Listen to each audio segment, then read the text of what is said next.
I think it's an important church basement at the moment because we have an international guest. And our international guest, Norman LaPorte from Wales, is going to be talking to us about a very interesting topic, and that is the role of the Communist Party during the Weimar Republic, specifically why certain strategies were used and so on. Now, while on the one hand this may seem like an academic topic, and of course it is, on the other hand it raises questions about the whole interaction between leaderships and mass movements and how people evaluate situations and so on. So basically our format is, I'll turn things over to our guest in a second, but we'll have him speak for about, what, 40 minutes or so, Norm? Yes, that'll be fine. And then we'll have plenty of time for great questions and discussions, brief comments. So, I mean, if there's a need to get up and say that Dr. LaPorte, you're a traitor to the international proletariat, the workers' tribunal, that's perfectly okay. It's a democratic meeting, but try to keep your forceful indictment to like 3 minutes or less. So if you want to do that. Also, I know most of you probably are on one mailing list or another, got notice of this, but if you'd like to be on the Institute of Working Class History's mailing list specifically, if you could give us a postal address and or an email for future events, that would be much appreciated. So, Dr. LaPorte, I will turn things over to you. Okay.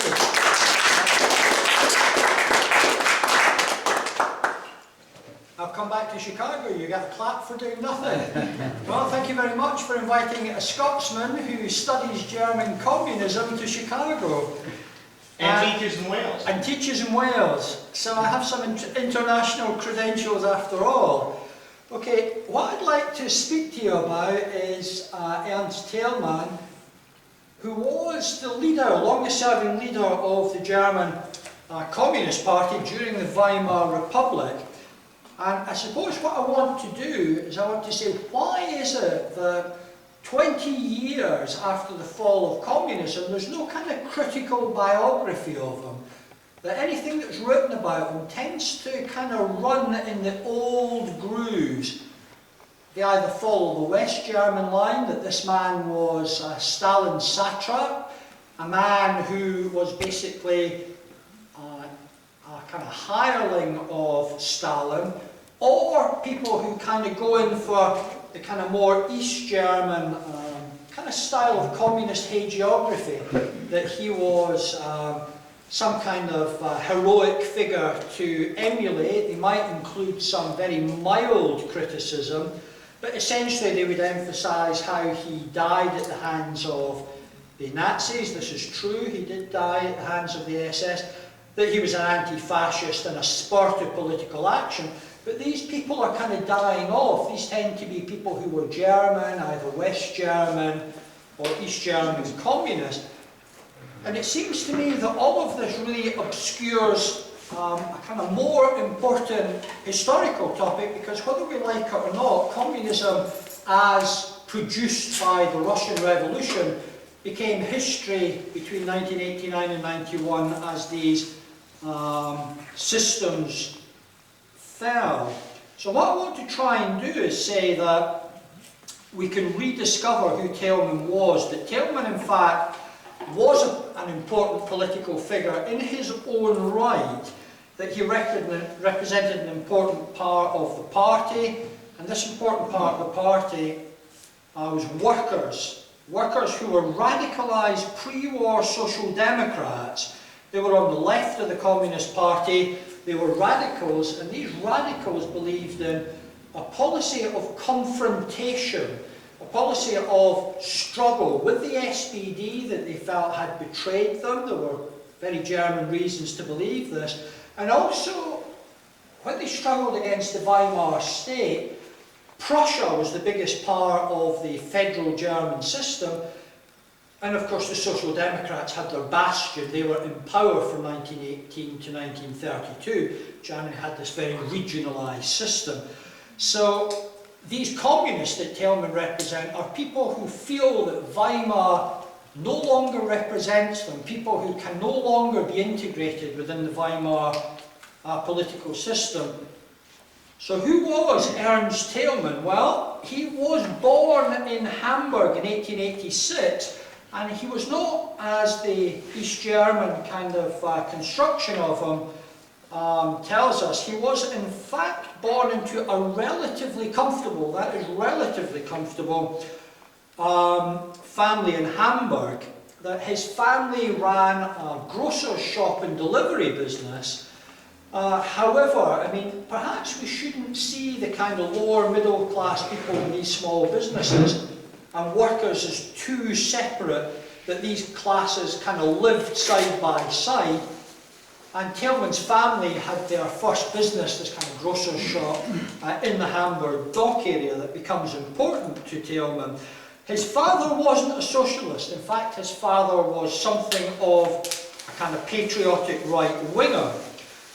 And it's when Thalmann leaves home at the age of 16, he leaves home to assert his independence. His father is a very authoritarian, very strict father who refused to pay his son working in the family business the going rate, and he also used to beat Ernst Thalmann, not unusual in Germany or Scotland for that matter at that time, but he used to beat him. And Thalmann was an extremely independent personality. He'd been a good school pupil, and he resented the fact that the family just wanted him to work in the family business. So he took off. He was homeless for a very short while, and he took up work as a casual worker in the Hamburg docks. And when Thalmann thinks back on these events from the Nazi dungeons where he was incarcerated in the early 1930s under the Nazis, he writes that this work in the Hamburg docks was his first thorough lesson in the view of the system of capitalism and its methods of exploitation. So very quickly, aged only 17, he joins the Social Democrats, and in 1904, a year later, he joins his union, which is the Transport Workers Union. And his rise as an official, I think an unsalaried official, although I can't conclusively prove that, his rise is pretty rapid. And his rise is very rapid, especially when we think that he did do military service as was compulsory. He did military service in 1906. He was stationed in Potsdam next to Berlin. And also he considered emigrating. He worked his passage on the Hamburg line to New York. He spent some time in New York as a rural labourer. We can maybe speak more about his time in America. He was impressed with America, its advanced technology, its underground train system. He was also socially quite conservative. The liberated New York women seemed to kind of seemed to shock Thalmann, who'd grown up in a kind of different social environment. What year was this? 1906, 7. Okay, so what he does is, in the SPD, he reaches, by the outbreak of the World War I, he reaches the level of a participant, a local representative at district, Bezirks level. In the union, he rises even further than this. He's head of the coachman section by the outbreak of war. Now, he had attended national level union congresses, so he was there in 1912, 1914. And what the documentary record shows is that Thalmann was very much a kind of grassroots activist, someone who believed in the policies of struggle, of confrontation to achieve socialist aims. He didn't like the older generation in the union. He didn't like them for various reasons, but principally because of their reformism, that he felt that negotiation and conciliation didn't achieve very much that was lasting. So what the annual reports do is, annual reports when he was attending SPD meetings at district level, they kind of give this example of the annual May Days.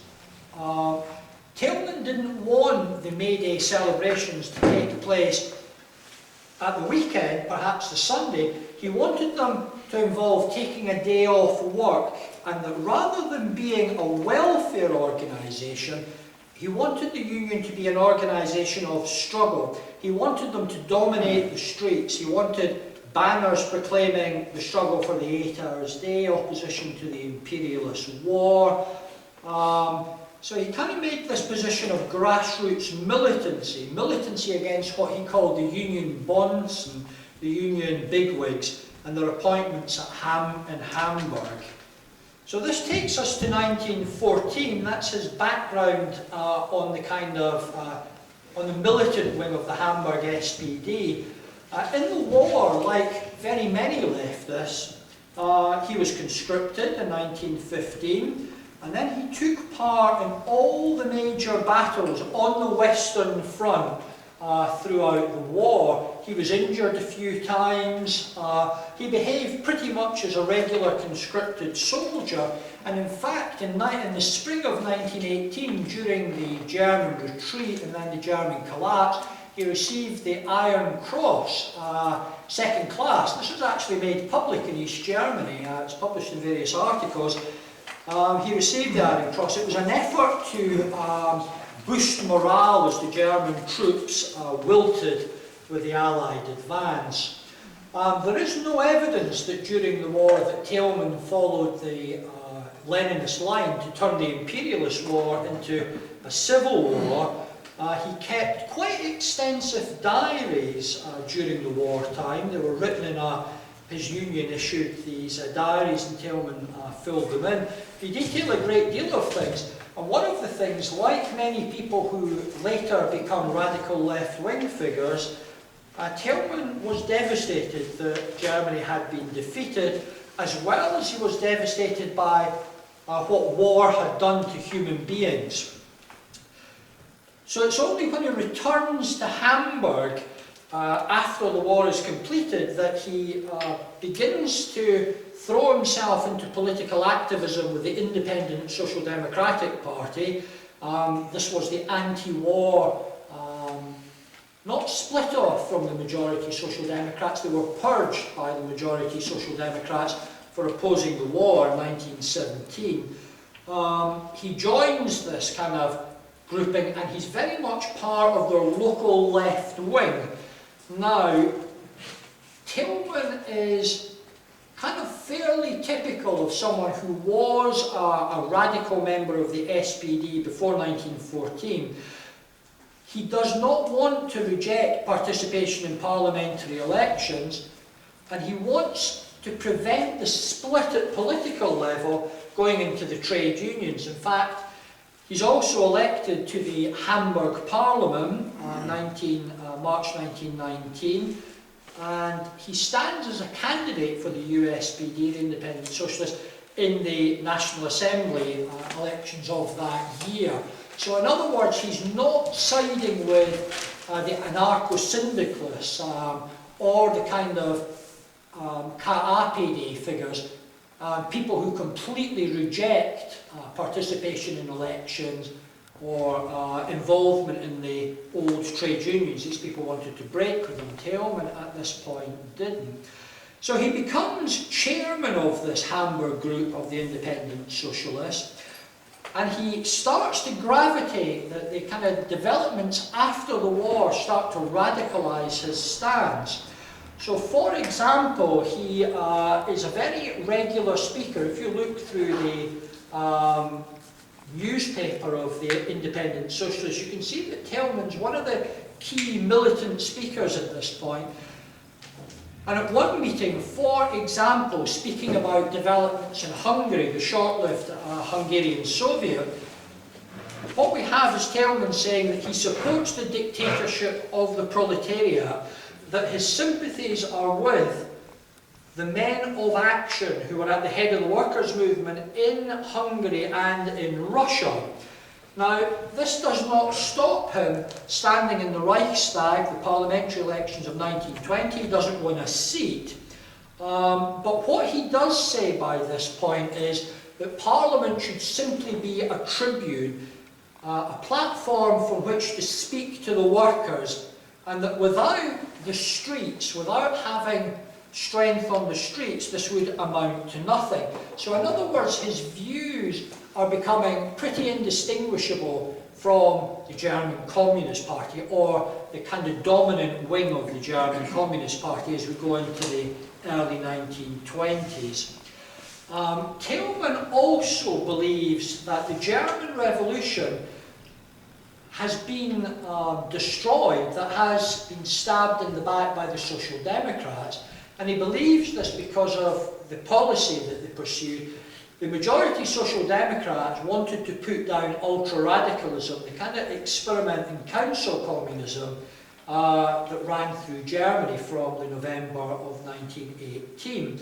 So what they did was they employed the old military, which really meant the Freikorps, these military officers, and they went about the country putting down one attempted Soviet republic in Munich and Bremen, all sorts of areas. They put these down by military force, but they used the forces of the old order to snuff out, to kind of nip in the bud, this, what the majority socialists saw as Bolshevism. The majority socialists were terrified of what they saw as barbarism from the East.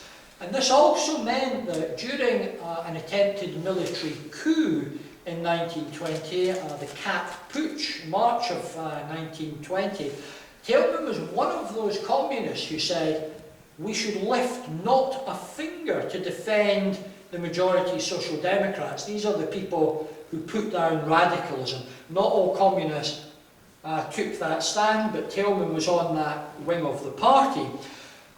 So he becomes involved in the left wing of the USPD and their campaign to bring a majority of the party to communism. But to do this, Thalmann has to campaign for the Bolsheviks' 21 conditions of entry to the Communist International. What this was all about really was making sure that these were vanguard-type parties, that they should exclude the centrists or the Menshevik-type groupings.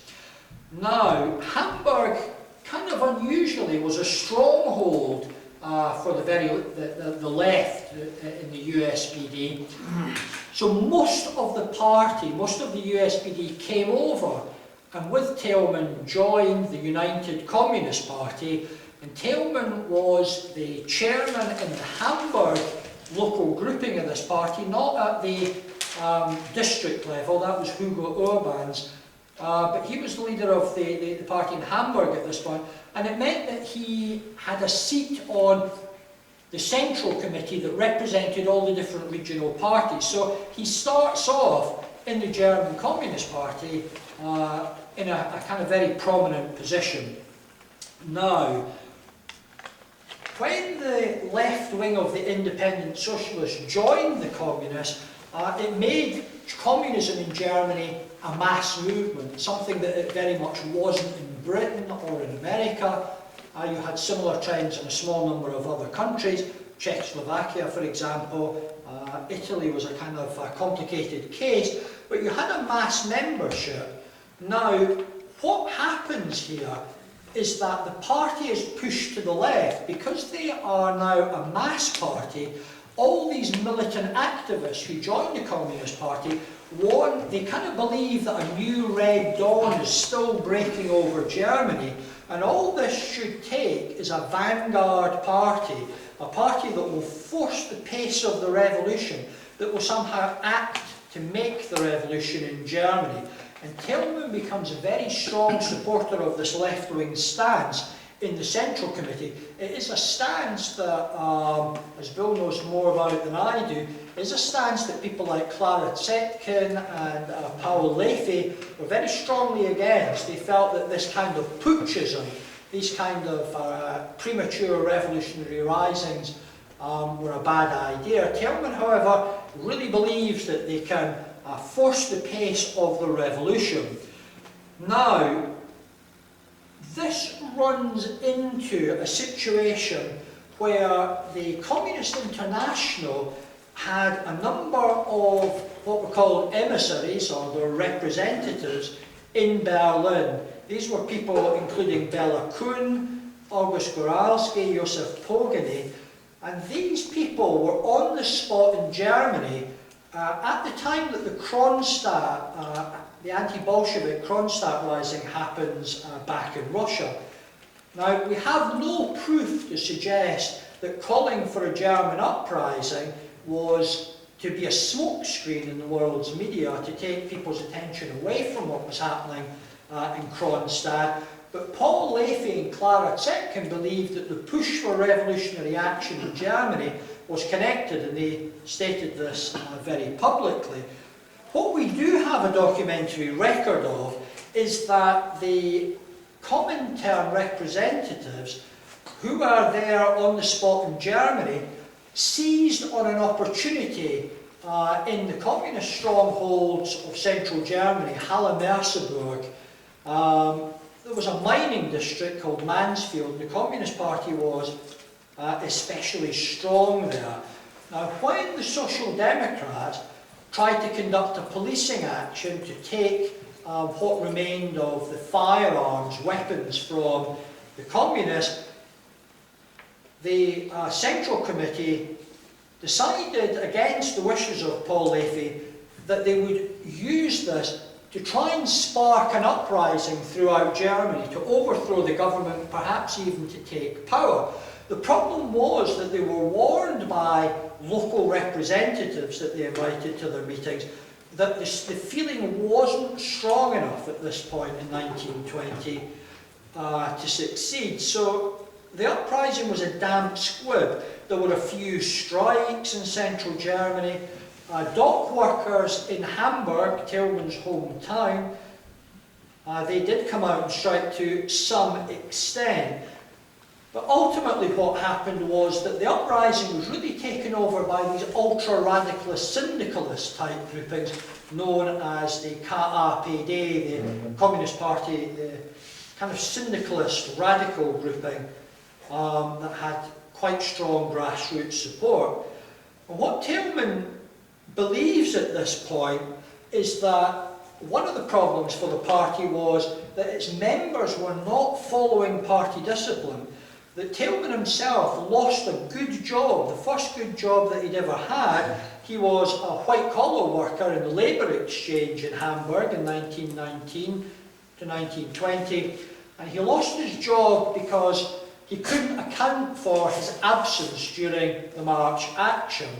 And it's at this point, when he loses his job, he has a family by this time. He's married to Rosa, has a daughter, Eva, who's born at this time. He probably, at this point, is a full-time becomes a full-time communist official. Now, this whole event, how the Communist Party should respond as a mass party to the situation in Germany, is quite interesting in that it tells us about tensions within the Communist Party. The Communist Party in Germany had brought together a whole number of different kind of political directions. People who were, some were kind of radical social democrats in their position, others were almost syndicalists, a very broad coalition. It also reflected relationships with the Communist International. Now, after the March action failed, this revolutionary offensive failed, it's at this point that the Communist International, under Lenin's direction, decide that they're going to moderate policy, that they're going to introduce what was called the United Front policy. And it ran in parallel with the new economic policy that was to stabilise Bolshevik rule in Soviet Russia. One of its aims was to try and widen the base of support in the West in case the West tried to overthrow the Bolsheviks in the Soviet Union again, as they had tried to do in the Civil War. So what happened was that communists, including Ernst Thalmann, went to Moscow for the Comintern Congress, and every German communist agreed to follow the United Front policy, apart from Thalmann. He said he didn't trust the party's right wing. However, the communists, the Bolsheviks, were able to put a new leadership in place that went back to Germany. People like Ernst Mayr, Heinrich Brandler, Thalheimer, people who'd been on the left of the party but said they'd carry out the United Front policy. Now, although there had been a general agreement in Moscow that they were to support the Bolsheviks by carrying out a united front policy, when they got back to Germany, a kind of open warfare between the different right and left groupings takes place. So there is a right grouping in the Communist Party, most famously involved are people like Kurt Geyer, Ernst Reuter, Friesland, Adolf Hoffmann, and these people want a united front policy. They believe that you have to win the Social Democratic workers for a revolution. However, the left of the party, and this is what Thalmann's very much part of, these people are really based in the kind of heavy industrial centres of Germany. And Thalmann is linked up with people like Ruth Fischer, Arkady Maslow, who are in Berlin, Brandenburg, and his own district of Hamburg, Wasserkante. Now, what the party leader, Ernst Mayr, tries to do is he tries to create a situation where there is internal party democracy, that in the party press and at party meetings, all of the factions can speak openly, but they should hold the party line. But Thalmann doesn't agree with this. Behind closed doors, Thalmann is against this. And he says the right of the party are people who haven't kept what he calls iron military discipline. That if you don't keep a kind of military discipline, you can be passive. You don't need to take part. If the party orders an action, you can feel free not to take part in this. And he says if the leaders don't follow the party line, if the leaders won't take part in an uprising like the March Action, why should the rank and file, ordinary members, take part? And he says if party members had followed party discipline, in his view, Germany would have looked very different, that there would have been some kind of uprising in 1920. So what he says is, in public, he will follow what he calls, or what the communists in Germany call, international discipline. In other words, because Lenin and the Bolsheviks had said, look, you've got to help us out here, he followed this united front policy.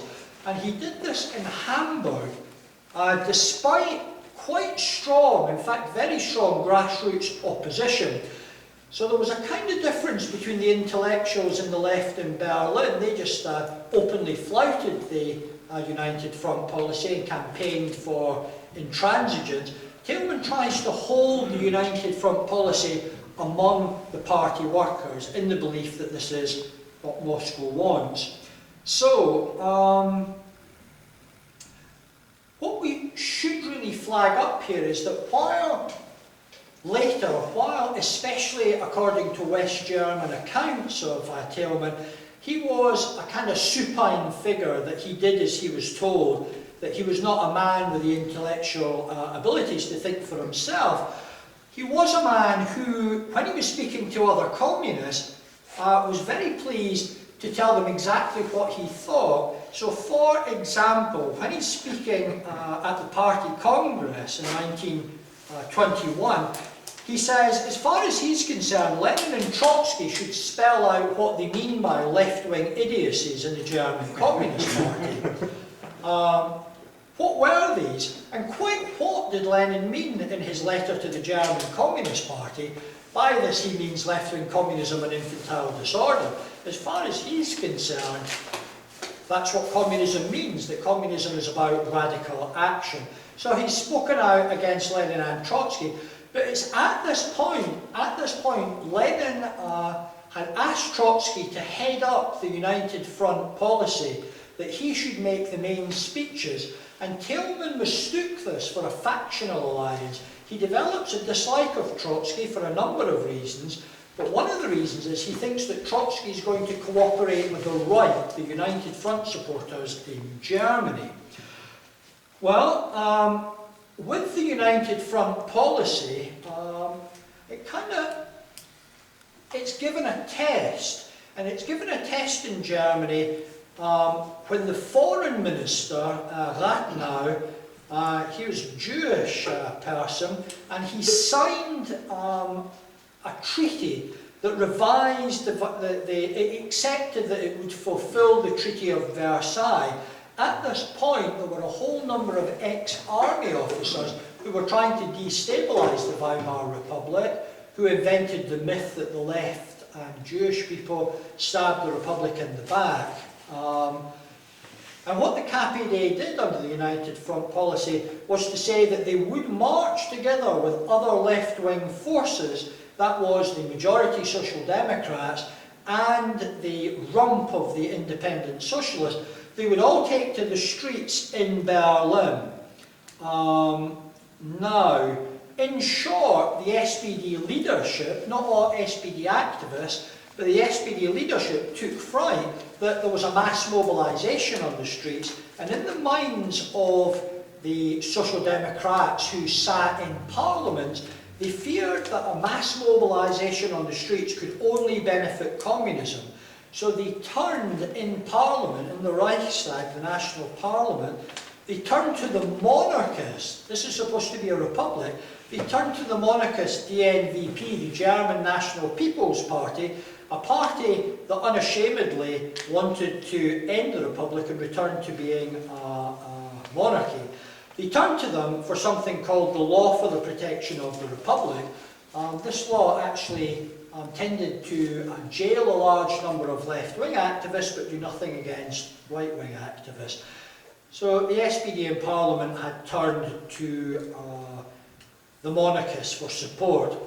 Now, at party meetings, Thalmann's militants in Hamburg told them that they didn't like this. They said that in their view, the Social Democrats would always rather turn to the parties of the right, given the choice, rather than cooperate with communist militants. And this division in the German workers' movement was being reinforced by the kind of rituals of everyday party life. What we have is, for example, that the Communist Party began to kind of commemorate what they saw as martyrs for the revolution. So they would turn up in graveyards where there were where their dead comrades from the revolution were buried. And at the graveyard they would give various speeches. So typical of what Thalmann said was that these fallen comrades had fallen at the hands of the majority Social Democrats in their policy of working with the old army officers to kill the revolution. And Thalmann said, we would avenge the blood of our dead comrades. And the revolution, he said, would be organised in Moscow and supported by the Red Army. In other words, Thalmann feared that they did not have a strong enough force for it to be just the German Revolution, that the Bolshevik Revolution would have to become global, or at least European, and that to become European, the revolutionary centre had to send its troops to help the Germans. It had to somehow get the Red Army into Germany.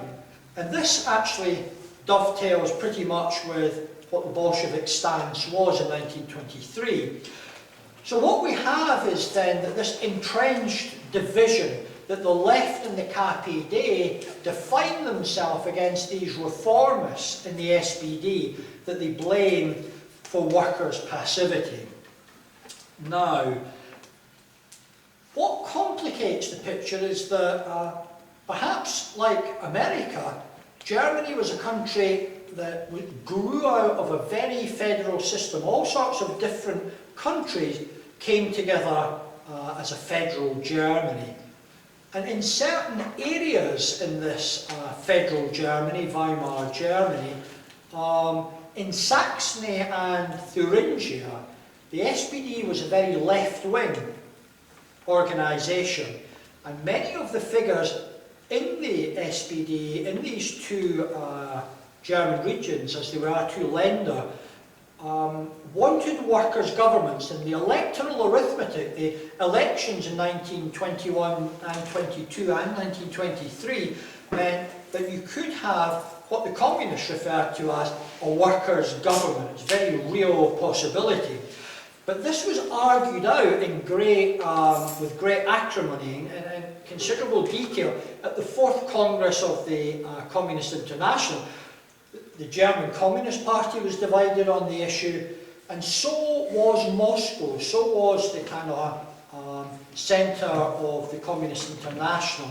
So Radek, the Comintern's Germany expert up to 1923, he said that these workers' governments were a tactic during the ebb tide of the revolution. Tactical, that they had to account for the lack of revolutionary activity in Germany. However, Zinoviev and Bukharin supported the left position. Interesting that Bukharin takes that position too. They said all this tactic is a synonym. It simply means the dictatorship of the proletariat in a still revolutionary situation. They're completely poles apart. One is the revolution's ebbing, the other is that the situation is still ripe for revolution, and all this is argued out. Now, it's kind of hard to understand why policy was left as open as this. One reason was that if they made it any firmer, the German party might have split wide open. They didn't want that to happen. And of course, it was hard to dominate. It was hard to really get all of a party congress behind you unless you were Lenin. And Lenin at this time was incapacitated. He was unable to be as actively involved. Now, the Communist Party, as we go into the kind of year of revolution, the kind of crisis year of 1923, its official policy as the year begins is the United Front policy under Heinrich Brandler. But this is causing tensions that Ruth Fischer, an ultra-leftist intellectual, and her partner, Arkady Maslov, studied physics under Albert Einstein. It kind of gives you an idea of the kind of intellectual background that these people have. These were very, very confident individuals, intellectuals, who basically felt that they were cleverer and knew better than the kind of theorists in Moscow. And they wanted to learn revolution from Moscow, but they weren't going to have anyone tell them how to do the German Revolution. So what starts to happen is that Ruth Fischer starts to attack the official party policy. And she does this by saying the United Front encourages passivity, opportunism, and revisionism. This leads to blurring the lines with social democracy. Thalmann, as we've seen, had originally held international discipline. He had said, if Moscow insists, as a Bolshevik, as a German Bolshevik, I have to carry out the policy that they've agreed, although I'll tell my party comrades exactly what I think about this. However, Thalmann too became anxious about Comintern policy at this time, and he starts to lambast the Comintern and the official KPD leadership. And these criticisms are, he does not like the Bolsheviks' new economic policy, he does not like the foreign policy pursued by Moscow at this point, and he doesn't like the Comintern's United Front policy. He says it sends the wrong signal to the revolutionary proletariat. And Thalmann said that if we spoke about the workers' governments that were being discussed, he said, according to Zinoviev's statements, if I support a workers' government, I'm taking the side of the bourgeois. It might be the side of the left wing of the bourgeois, but I don't stand with the bourgeois. The only way I want to enter a workers' government is during the great mass struggles of the workforce, and the KPD is forced from below by the revolutionary workers to take part. So the left opposition, Thalmann, who's part of this, the workers' group within the left opposition, wants this policy of confrontation, and he wants it really to be modelled effectively on what happened in Russia in 1917. A lot of the time the Bolsheviks and the Communists are drawing parallels between what's happening in Russia and what's happening in Germany. And this, of course, the Bolsheviks used to think, well, we'll compare what's happening in our revolution to the French Revolution. So there's a kind of strange intellectual development there.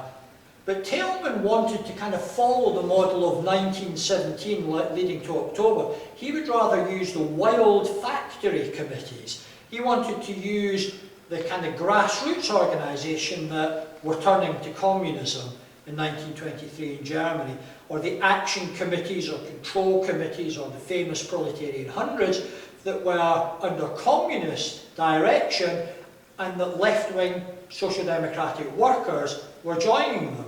So he says what he wants to revolutionise the situation is an unambiguous attack on the leaders of social democracy. He does not want to cooperate with them in Parliament. He wants to attack them, and by attacking them and their, what he says is their betrayal, he should win their confidence. Now, 1923 really has kind of two features to the crisis. This is the year of the failed or the abortive German Revolution, the closest we came to a serious attempt or serious situation in which perhaps a majority of the working class in a major country outside Soviet Russia had turned to communism. One component of this crisis is ultranationalism, that the French and the Belgian have occupied the Ruhr because the Germans won't comply with the Treaty of Versailles and send the coal deposits to be used in their countries.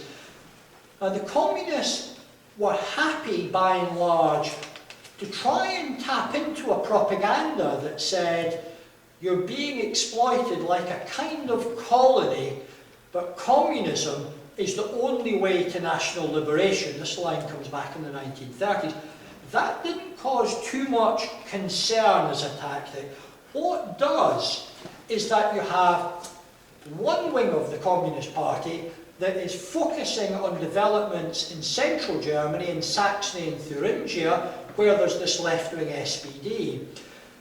But on the other hand, in these heavy industrial regions, they're focusing on these this radical worker support, communist workers who are completely against workers' government. So what happens is that the Comintern are actually having to act to stop a split in the German party. When you read the records of this, it's absolutely astonishing to see that Bukharin was turning up in Germany somehow. He's arriving secretly in Germany, and he is saying, look, this party must not split. At all points we need to keep our strength. We cannot have a right-left split in the party. So what they did was they brought 4 members of the left into the Central Committee: Lutz Fischer, Arkady Maslov, Eisler, and Ernst Thalmann. Okay, there were only 4 members of a leadership grouping of 21, but they played a very important role in formulating what was going to happen in the plans for the German October. So when in October a whole number of strikes appear to be becoming political, that is, they want to overthrow the Kuno government, when these strikes in important industrial areas are really becoming general strikes, it's at this point Zinoviev says the German October is imminent. Actually, it would have been better to have acted earlier. The kind of high point is really fading. So what happens? Well, the first stage that clicks in, and this is where Bernard Bayerlein's work in reconstructing the Soviet documents is interesting. What happens first of all is that there is a meeting of the Soviet Politburo at which Radek, the Germany expert in the Comintern, and the KPD, the German Communist Party's permanent representatives in Moscow, Jakob Wackler and Erwin Horner, begin to have meetings. And then this process becomes wider. In September they're having meetings, and representatives from the French, the Czech, other major communist parties are meeting to discuss the plans. They're drawing up the plans for the German Revolution. You can imagine the kind of excitement this must have caused. Now, what they decide to do is that they feel that they need to spark revolutionary action.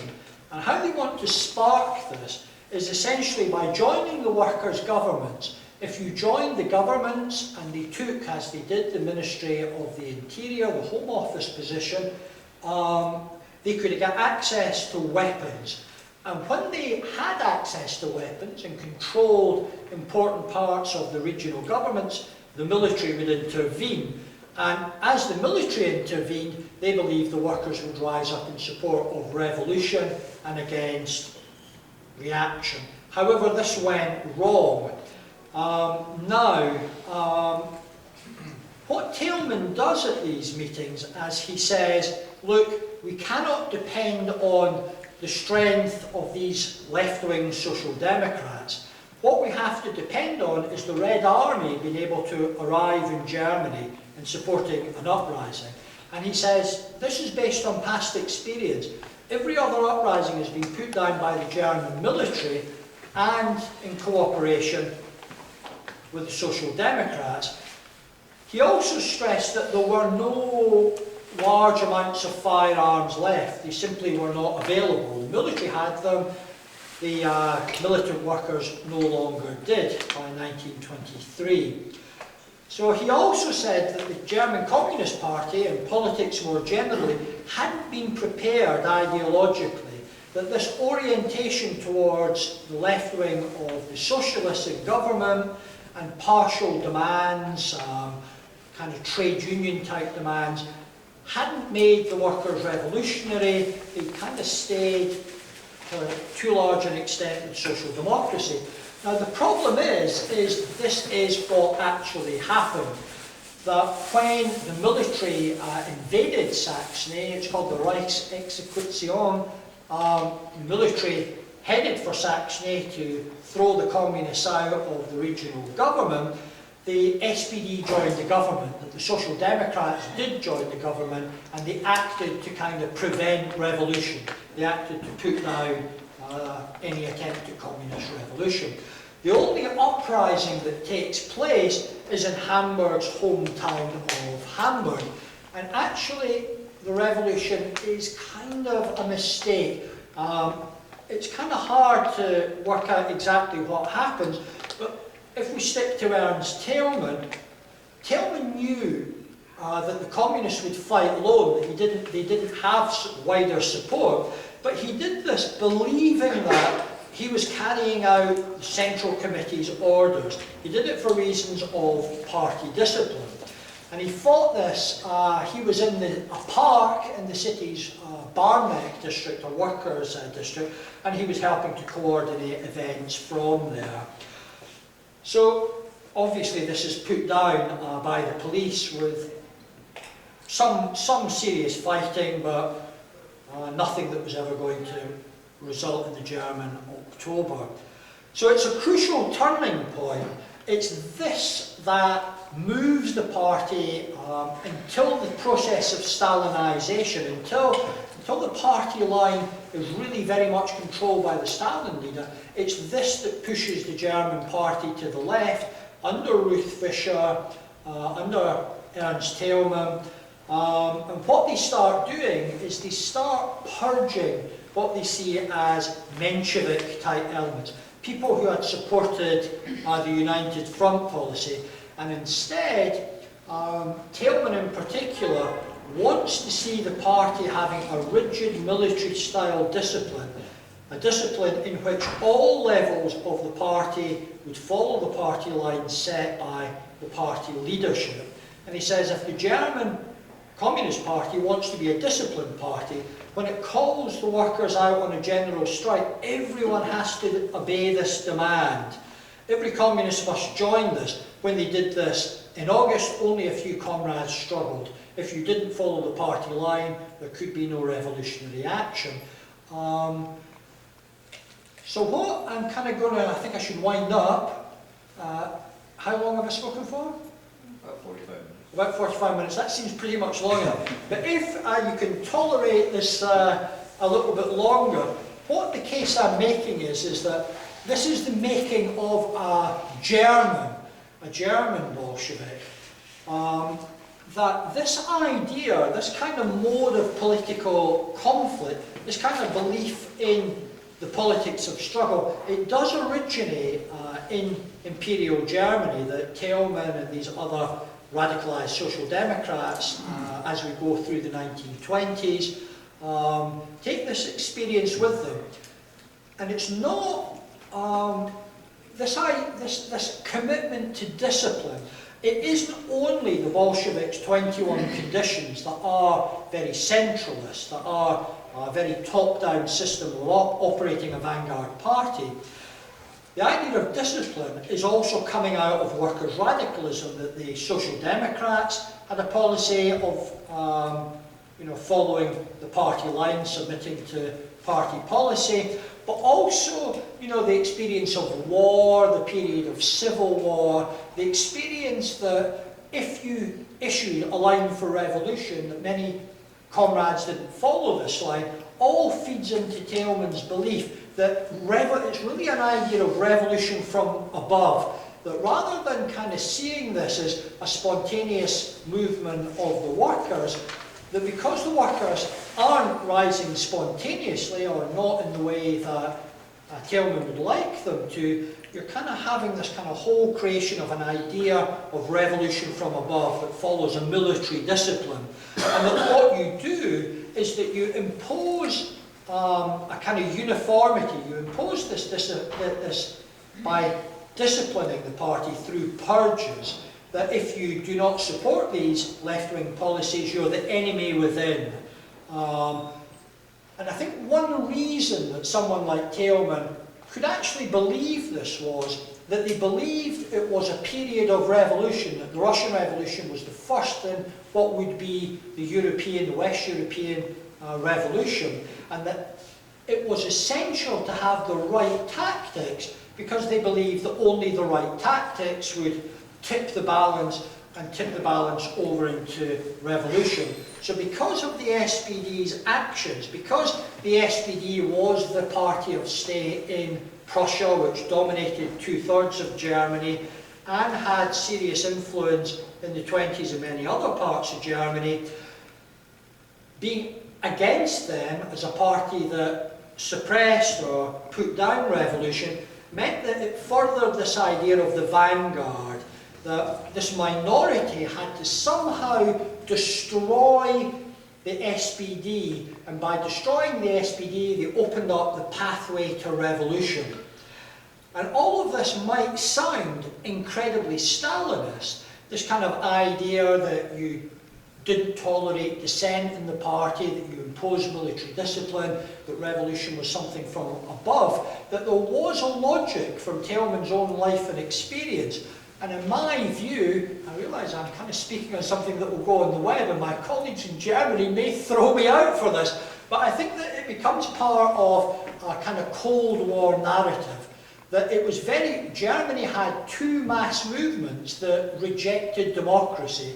It didn't, a lot of the blame for this is pinned on the communists. Nazis destroyed the Weimar state, but in fact these two movements had reasons to believe that they had been failed, that communists were not democrats because the democratic system was not representing workers in the way that they hoped would happen. So the kind of dismissing of Thalmann as nothing but Stalin's stooge, that it had nothing to do with Germany, was a way of saying actually Germany wasn't tied up in communism, but Germany was in fact the centre of the mass communist movement of the 1920s, before Hitler horrifically takes power. So if a Scotsman can end his talk on German communism in Chicago, I'll stop it there, thank you.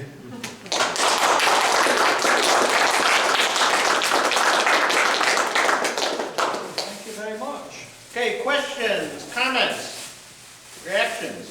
Could you just summarize what happens to Thalmann through the Hitler putsch? I mean, for not everybody, I'm sure I'm familiar with it, but I don't know if everybody else here is familiar with it. Well, I mean, you know, the Hitler seizure of power. Okay. On the 3rd of March 1933, Thalmann was at his mistress's house. His wife was a little unpolitical, and she was in Hamburg. She tolerated this affair, Rosa. She kind of mothered Thalmann to some extent, but he was at his lover's house, and he did not want to disguise himself. Everybody knew where Thalmann was. One of the reports talked about how even the kids on the street knew this was Ernst Thalmann, but he refused to wear a curly wig and go in disguise.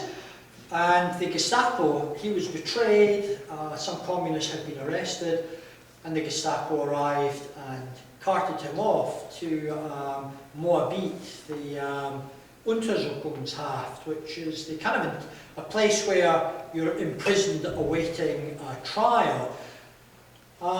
It becomes a very involved story after that, but Thalmann spends his years imprisoned by the Nazis. You can kind of speak about a lot of details.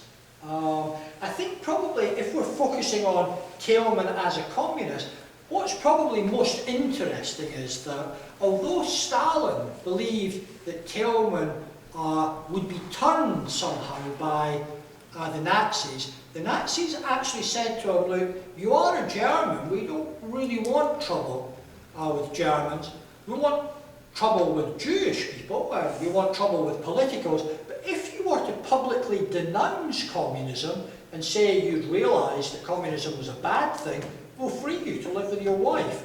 But Thalmann wouldn't take this. Stalin, however, speaking to Dimitrov, I read this morning in Bill's Dimitrov diaries, Stalin believed that Thalmann would cooperate, but in fact, refusing, he was psychologically unable to break his faith in Bolshevism, communism as what had become Stalinism. As he was unable to break with that, it eventually led to his murder at the hands of the SS. He was shot, taken to Buchenwald, which I think,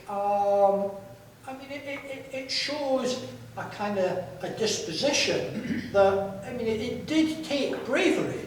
Thalmann was not all good. He was a flawed individual in many ways, but he could not break in his belief that Bolshevism would change the world, and in his view, for the better. And he stuck to that through 11 years imprisonment. He wasn't shot till 45, was he? 44, August 44.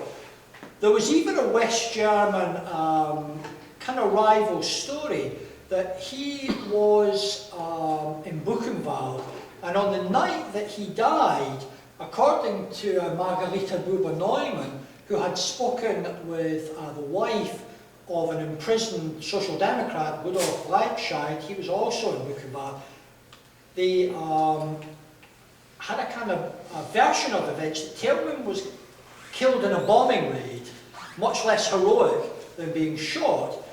But I'm kind of relieved to tell you that the version of events that Thalmann is taken and shot by the SS is true. It became important after 1945 because the West didn't want to make too much trouble for old Nazis in West Germany, because West Germany was the front line in the Cold War.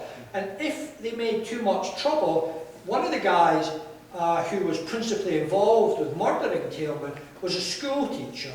But very quickly, school teachers, he did spend some time in prison for being an SS member, but very quickly he was the headmaster, bizarrely, in a girls' school, somewhere in West Germany.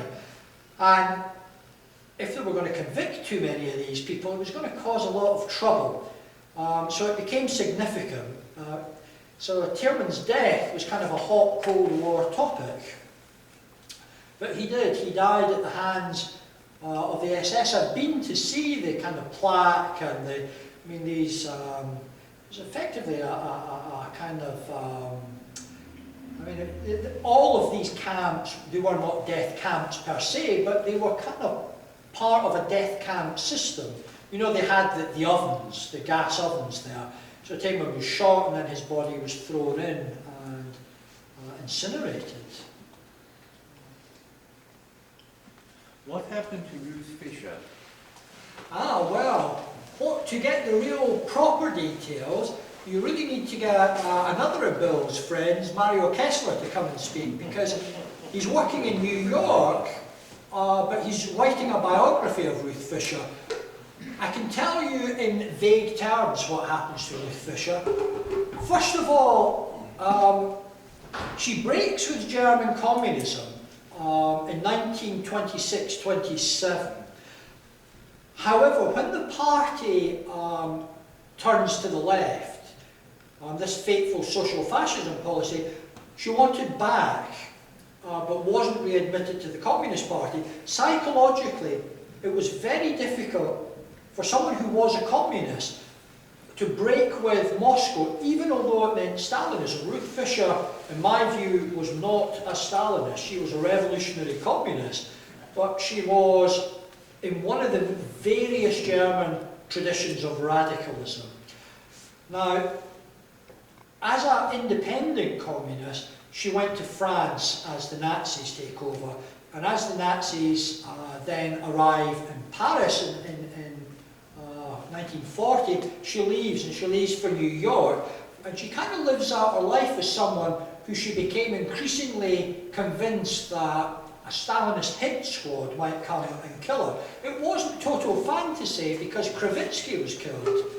Krivitsky believed that if you wrote a book exposing Stalin and told Stalin this, he wouldn't kill her, but of course Stalin didn't really care who knew these kind of insider accounts.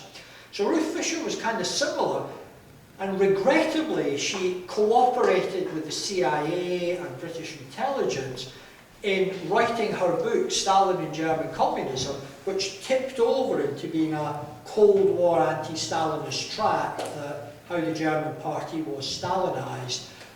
She says many interesting things in it. But it's basically a book that has two functions, and she writes this, and she writes this in America.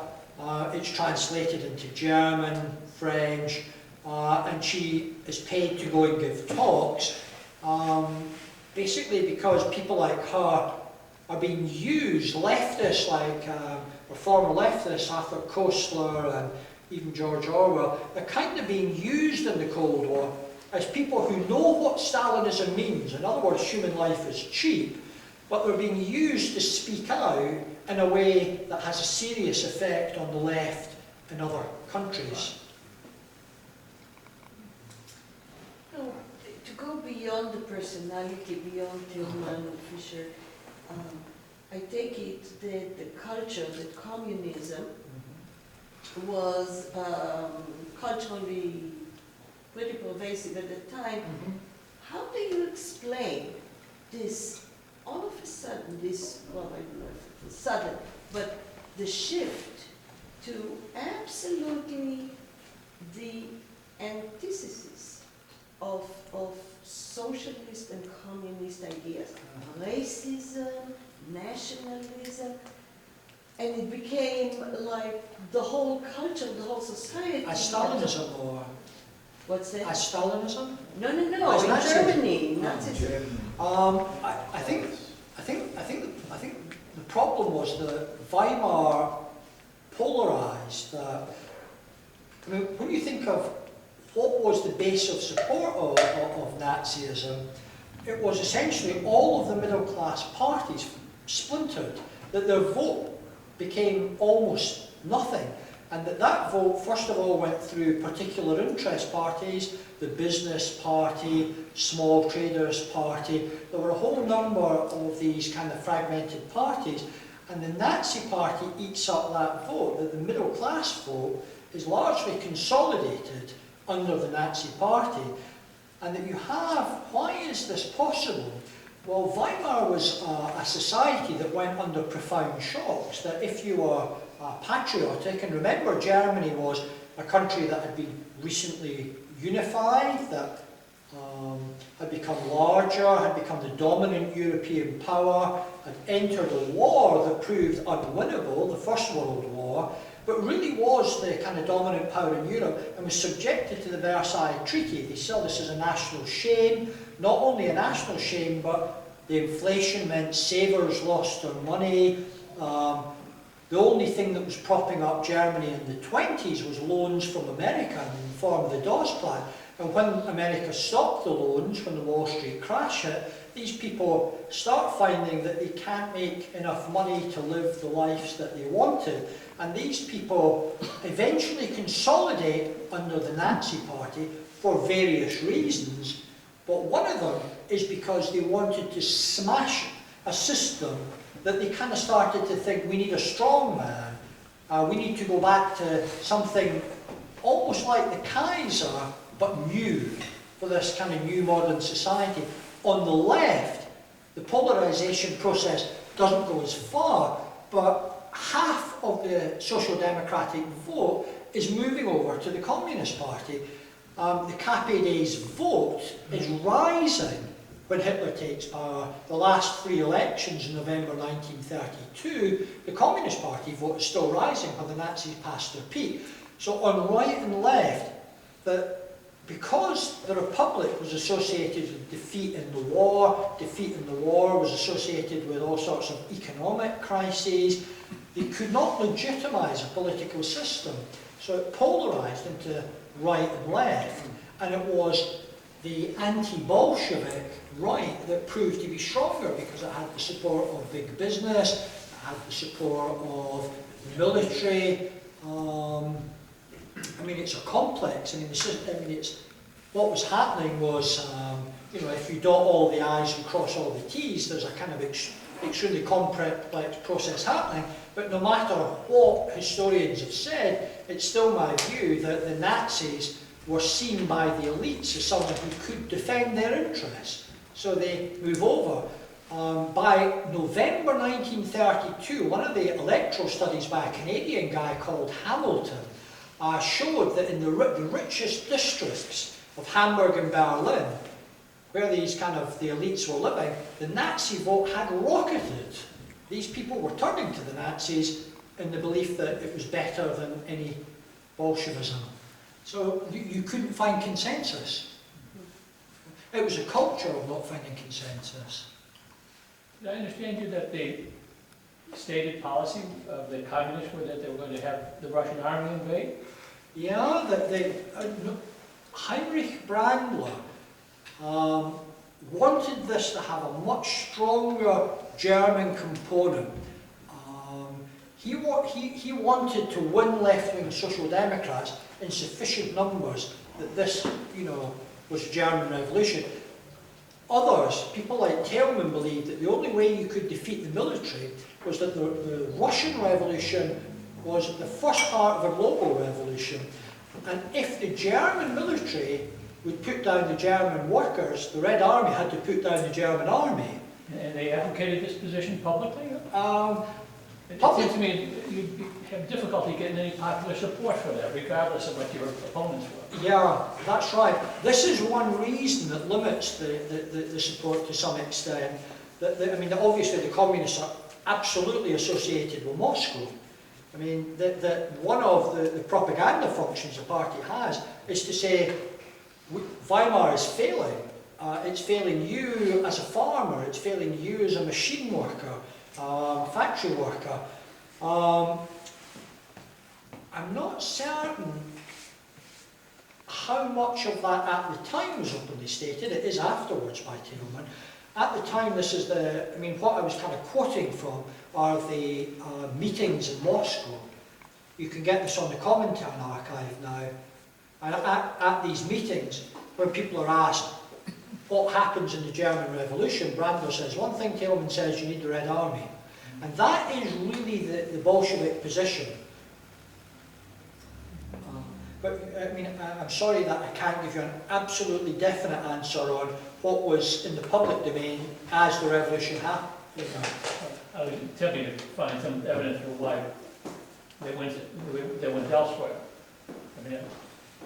I can't imagine you up there waving the German flag and saying invite the Russian army in. Yeah. Well, how Thalmann saw it is that the fatherland of all revolutionaries was, if you're a communist, was Moscow. That, he didn't, in the early 20s, you can see that he's happy to saying, you know, Lenin and Trotsky, what are you saying? I don't agree with this stuff. But in terms of his kind of loyalty, that he believes that he's a German, but he's a German who believes that the revolution will have to come on the bayonets of the Red Army. I mean, the Bolsheviks tried this in 1920 in Poland. It didn't work. That sort of raises the question.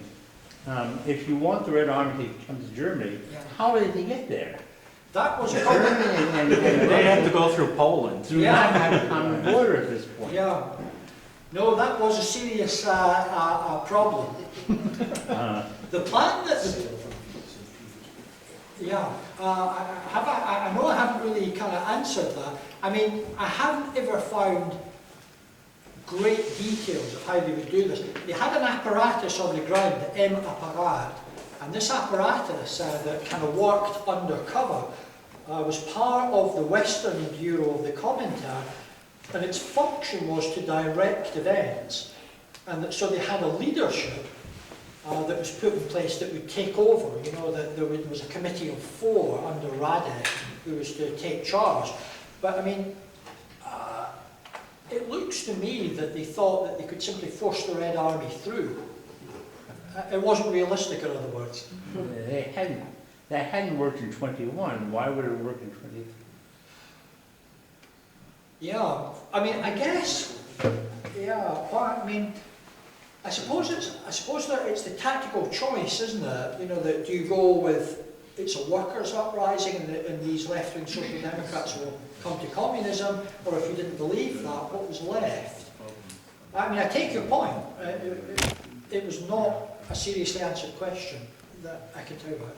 You know, one thing I'm struck by, when you look at the history here, it seems to me that the revolutionary left in Germany fairly consistently misread the objective conditions in Germany itself. I mean, what I'm suggesting here is you look at 1919, 1921, 1923.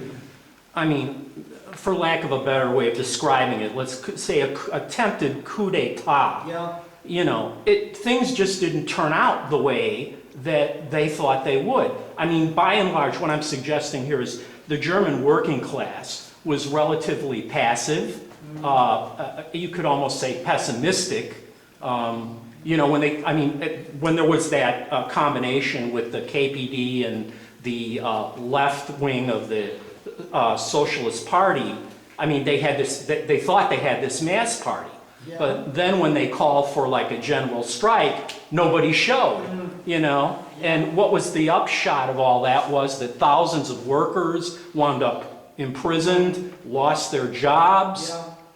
They were decimated. Yeah. So it's like every attempt seemed to result in, you know, a reaction that was that much more detrimental overall. There have been kind of quite cynical studies of this. Most of them were done before the new documents, but according to these studies, Moscow felt that even in 1923, if it didn't come off, they expected a military dictatorship. They never really expected Hitler to take power, but maybe a military dictatorship would come to power. And it wasn't very unpleasant for the left problem here that the Bolsheviks had secret dealings with the army. The German army wanted to get round the military clauses in the Versailles Treaty. The Bolsheviks wanted kind of elements of training and the technology because of the Civil War. The Bolsheviks, in the Civil War, they could have lost, and the West had intervened, and they never recovered from this experience. So they kind of, it's a bit like Robert Johnson and the Blues from Chicago. They went down to the crossroads and made this kind of pact with the devil. That part of the kind of Bolshevik worldview in my mind was there was an amorality that if it kept the revolution in power long enough to do what they wanted, this was fine. So there are studies that think that the main role of German communism was to destabilize Weimar.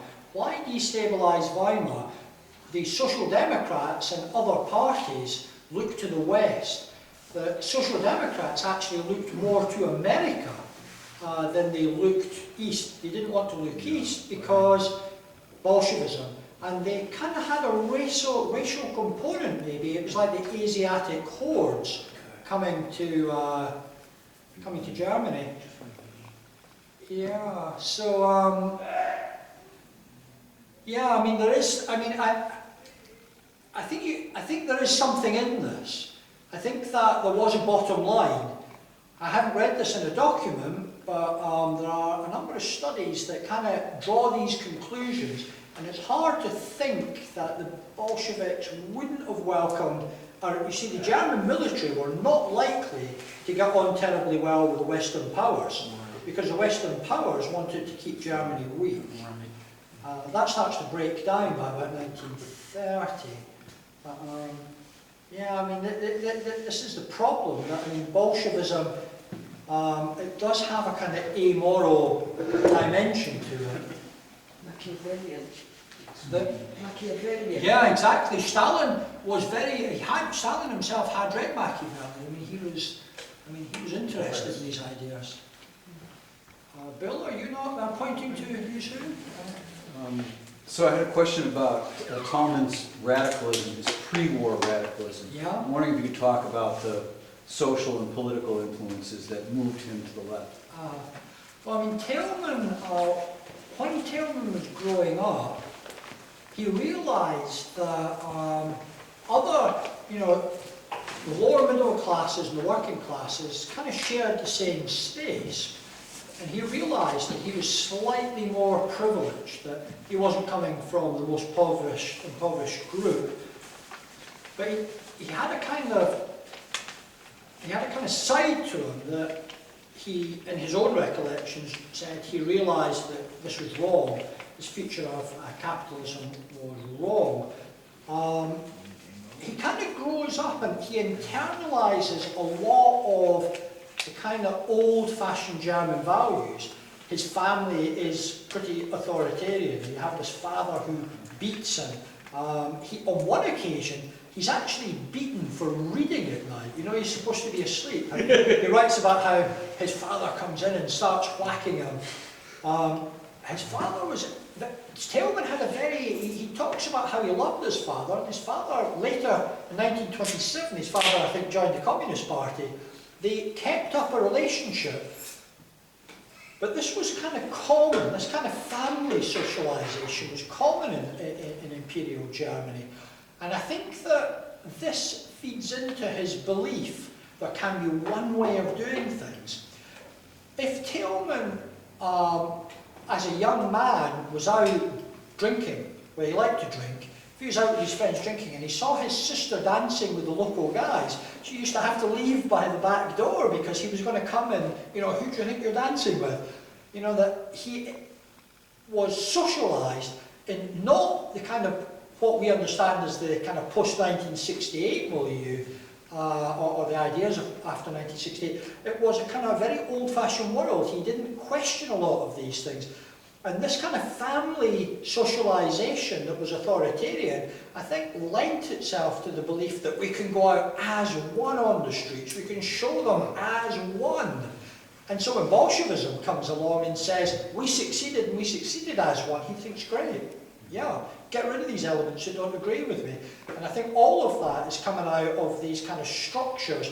The SPD is authoritarian, it's kind of, you know, it creates a whole alternative culture, but a large part of that culture kind of has military notions. Engels starts developing military kind of analogies and notions for the revolution, and these things kind of seem to fuse and to create a kind of a personality type that Stalin's ideas are not so removed from his own, and it is coming out of Germany, from Imperial Germany. This is something that the West Germans want to think about too much. You suggested that he was distant from the SPD even in the pre-war years?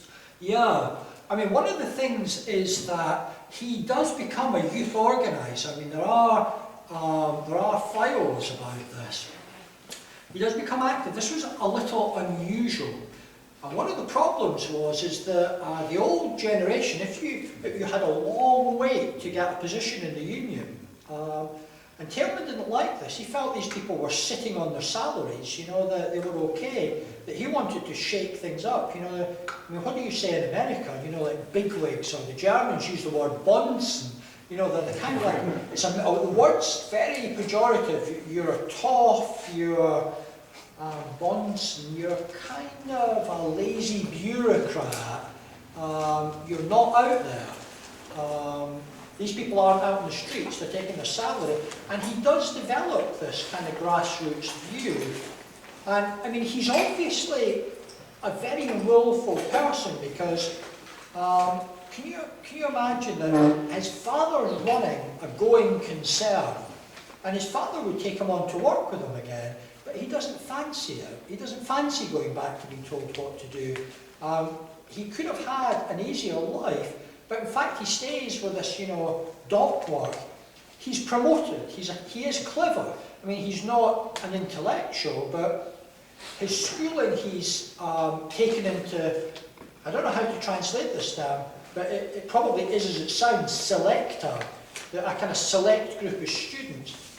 And that Thalmann believed that if his family supported him, he could have risen up to maybe be a teacher. He liked the idea of being a teacher. He liked theatre. In the war, when he came home, he's often off to the theatre in Hamburg. You know, he liked reading, but theatre comes up time and time again.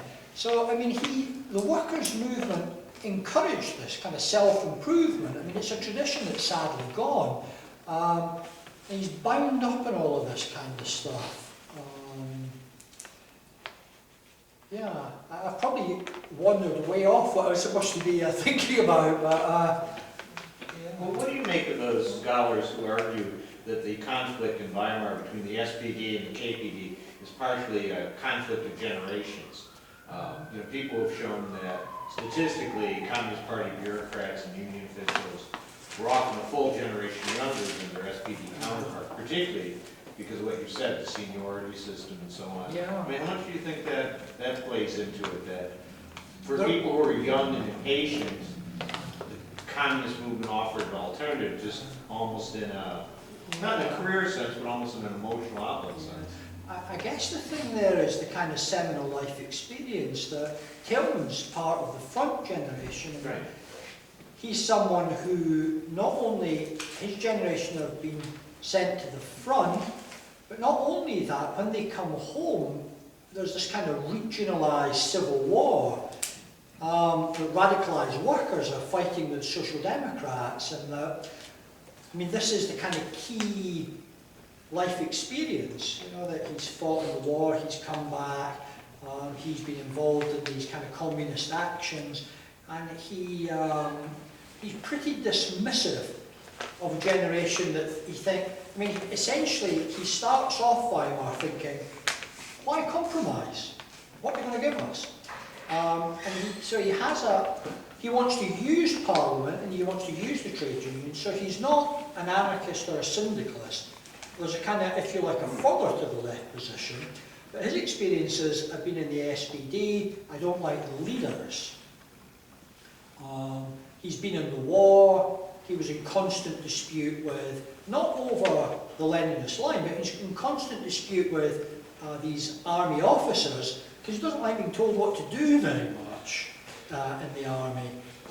He comes back, his experience of civil war, and all of this is a generational experience that kind of, it's pulled along with Weimar and made worse, because Weimar is a kind of experience of extremes for many people. You know, I mean, where do you find the middle ground in Weimar? It's been right from the Weimar coalition, the SPD in coalition with the Democrats and the Catholic Centre Party, loses its base of support in the first elections after the National Assembly. June 1920, it loses its base of support. Was the problem ultimately the internationalism of the communist movement? If you look at it from 1918 to 1923, there was a very strong national Bolshevik movement in Germany. The Hamburg Communist Party, for instance, was National Yes. Bolshevik. The greatest thinkers of the time, Mother Vandenbroek, Spengler, Stefan Georg, Ernst Jünger were all National Bolsheviks. And when Schlager dies, then you start actually getting negotiations between Graf zu Leverdo, who was the furthest left of the folkish parties, and with Radek. And even right through the blood purge of '34, you've got a left wing of the Nazi party, the so-called beefsteak Nazis who are brown on the outside, red on the inside, the Strasser wing. They could easily have defected over to a KPD that rejected direction from Moscow and rejected internationalism and proposed a, dare I say it, socialism in one country. That was distinctly German socialism. I mean, Mother Vandenbroek, for instance, said that every country has its own socialism and that Bolshevism isn't for us. Not because it's wrong, but because it's foreign. If the KPD in Germany had, you know, not kowtowed to Moscow and stuck to a nationalist line, because you think about it, the majority thinking in Germany was a nationalist way of thinking, that, you know, the two most popular positions in Germany were leftism, as in, you know, if you take the communists and socialists together, that's 40% of the electorate right through the end of the Weimar regime, and nationalism, which was hugely popular. Okay, it's a very informed question. I can only give you my own. It's not something that I've researched on the topic in its own right, but I can certainly tell you my take on this. There are statistics about the crossover, you know, between Nazi and communist. They're next to nothing in Germany. There was a book written by Conan Fisher, who was working in a Scottish university, Strathclyde in Glasgow at the time, and he wrote a whole book about what you're talking about, and he said that the communists basically believed their nationalistic line. In my view, this position wasn't the natural position of communists in Germany. It was a line that in Moscow they said, let's cause as much trouble using nationalism as possible. Because if the more nationalist Germany looked, the less it would look to the West. The more nationalist it was, the harder it would be for Germany to reconcile itself with the old victors in World War I. So it was about keeping people divided. I know in France, I was speaking to one of my colleagues at work, and he was telling me that there were a lot of defections that went from right to left, left to right. In Germany, the available statistics say that's a fringe event. Not really. If you look when Hitler comes to power, there are perhaps 100,000 people who had been in the Kampfbund, Rotfront-Kampfverbund, who defected to the SA. I've never seen a figure as high as that. I've always seen, I tell you how long ago it is since I looked at these files. It was the German Federal Archives were still in Koblenz before they went to Berlin. And there is a file, it's in the Nazi series. It's something that's called something like NS26. And there's a series of statistics for what's happening there. I think it was the kind of Home Office type thing, you know, the Ministry of the Interior that had looked at this. And the figures were small. The perception was different. There was a perception that the dam could break either way amongst these elements, but my own view is it didn't happen. That German workers actually weren't nationalistic, that this view, that the KPD simply said, okay, I mean, we'll make nationalistic propaganda, but it was rationalised in terms of saying, well, Germany's been treated like a colony, you know, we want to throw off the Western, the American, for example, colonial rule and look to Moscow. So it was always tied up with nationalism, you know, let's look to Moscow, in alliance with Bolshevism. Okay, I think we should probably call an end to the formal part of our discussion. I'd like to ask Dr. LaPorte. We'll be glad to take further questions and comments on an informal basis. Yeah. For those